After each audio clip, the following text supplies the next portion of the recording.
You are indeed so cute. So cute.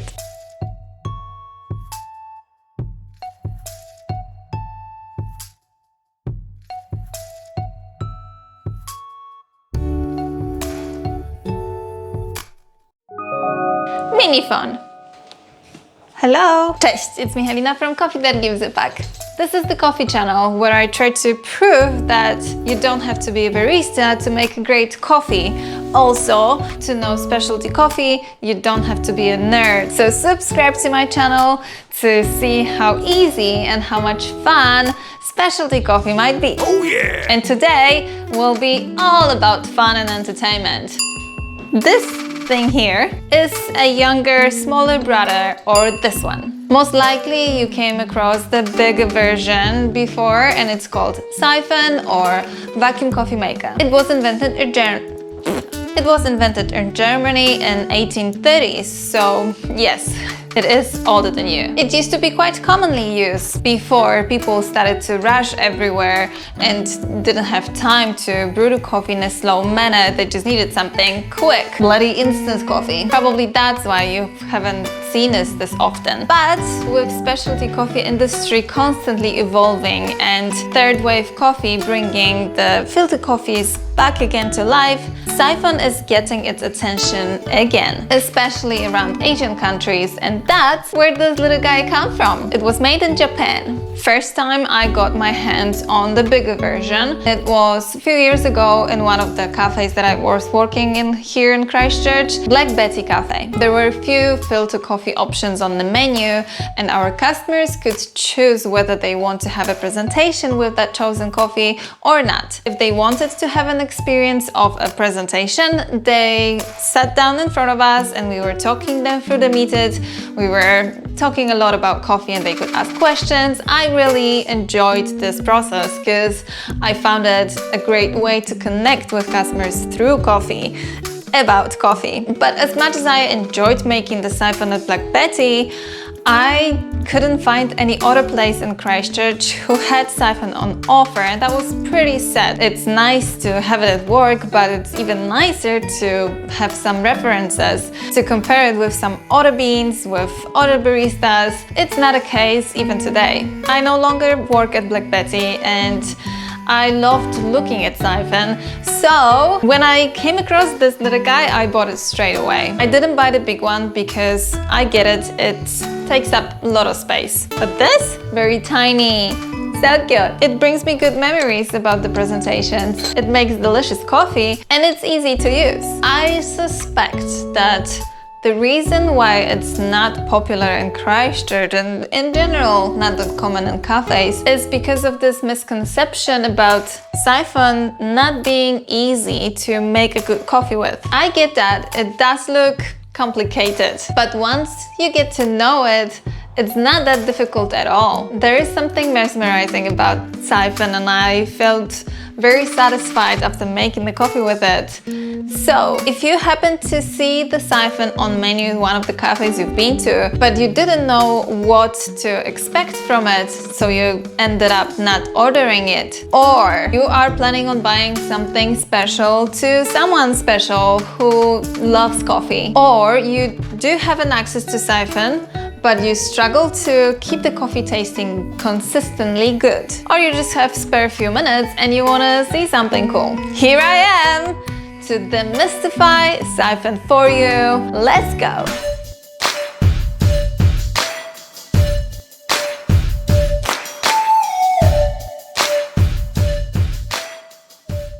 Misconception number 1. It comes with too many parts and it's difficult to store. Siphon, whether the big one or the mini version, comes with lower chamber and a holder, upper chamber with a lid, fabric filters and filter holder, and the mini one comes also with mini burner. You need some source of heat. For bigger one, the bigger gas burner will work perfectly. So is it really this much more than this? Or this? Or this?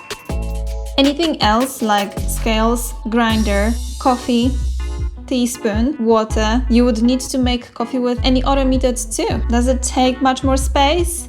The bigger one, perhaps. But this guy come on. You'll barely see it. Misconception number 2. It's difficult and way too complicated to use. Let's brew some coffee. The way how siphon works is very similar to how moka pot works. We need to pour water into the lower chamber first. For the little one, I use around 100 grams of water, and I recommend to pour hot water here. The whole process is much shorter that way. With the bigger one, there are indicators for cups. And 2 cups, so around 285 ml of water, was my usual go-to. The next step is to attach the filter to the filter holders. Lock it into the upper chamber. There is a wee hook to make it stay steady. And put upper chamber together with lower chamber, like so. This whole thing goes on top of the source of heat. My little body is filled with methylated spirits, so avoid breathing it in. With your lid on, it will come up faster. And be careful in general, this is hot stuff you deal with. And now you wait, just like you wait with moka pot, for water to rise. So cute. With the temperature rising, the air here that is trapped with the water in the lower chamber expands. That way there is no longer room for both air and water. So the air pushes the water up through this little pipe. You'll see that in a second, very soon.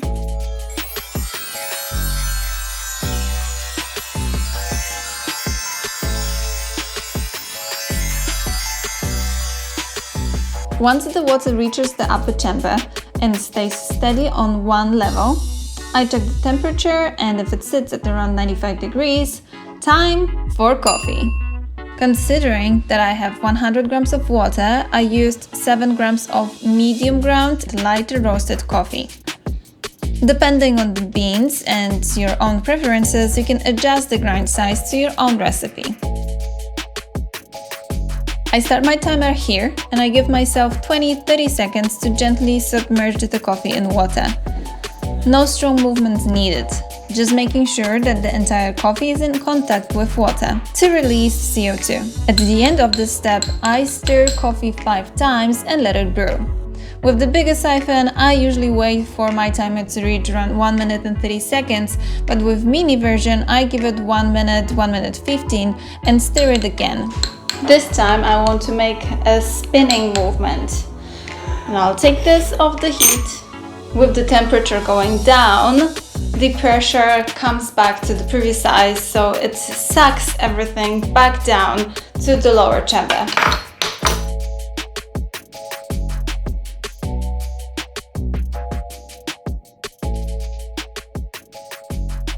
The last step is to remove the upper chamber. Again, be careful, this is hot. Done!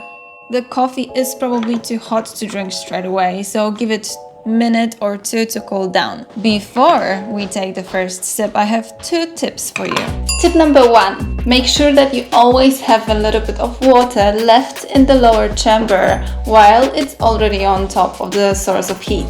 This extra layer of water down on the lower chamber prevents the glass from overheating it, potentially breaking. You don't have to do anything extra. There will be always a little bit of water left. Just don't wait too long with starting your extractions. If you let it sit on top of the flame or other source of heat, eventually the water that is on the bottom evaporates, and that creates the risk. If you have trouble keeping water under control, so it creates too much bubbles and agitation, turn the heat down a little. You can do it by moving the siphon slightly aside, but be careful, as the flame might reach out from underneath the siphon. If you take it too far, you might lose the temperature and the pressure, and everything is going to be sucked back into the lower chamber too fast.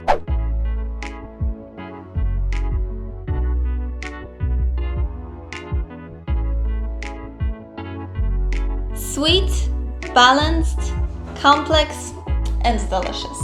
Misconception number 3. Siphon cannot made coffee tasting consistently good. It can happen like with any other coffees if you don't pay attention to details, like checking the water temperature, checking the grind size, how much coffee, how much water you use, if the water is not getting too bubbly. But what I do see people do very often is pour the ground coffee onto the upper chamber before the water is there. My guts tell me that this might be the reason of coffee tasting different every time. I'm not sure how much of the inconsistency in the way how coffee combines with water that might create, but I can't be sure that all the particles of coffees are extracting in equal time if we do it this way. Or the second, and that is most likely to be the reason, using dirty filters. This is not very appetizing. Great thing about reusable filters is that they last longer, but you do have to clean them. And if you don't wash it well enough, your water will be looking like this. Taking that it has this color, it probably also has some taste. Your coffee will never taste like it should if you use water dirty like that. Clean your filter properly and use only clean water. Or make your own. Link to the video of what you can do with your water here. Misconception number 4. Siphon is pain in the ass to clean. Is this really more difficult than this? Or this?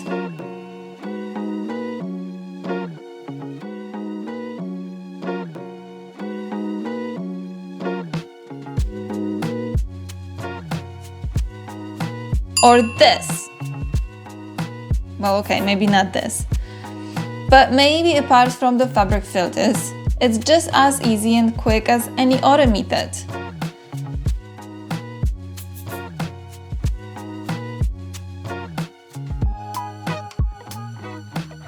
And even the filter. I rinse it through with hot water first and then I soak it with fresh water in the cup, letting the finest particles of coffee to come out. I change it every so often, and when the water doesn't change the color anymore, I chuck it in the fridge to prevent any bacteria to grow in higher temperature. But that's like literally 20 seconds of my life. Taking how beautiful it is and how delicious coffee it makes, I'm happy to sacrifice. Would you? Let me know if I didn't convince you that it's still too much for you. Or perhaps you would like to buy one of these. Maybe you have more questions about Siphon or anything else. The comment section below this video is for you. Don't be shy. Peace and coffee.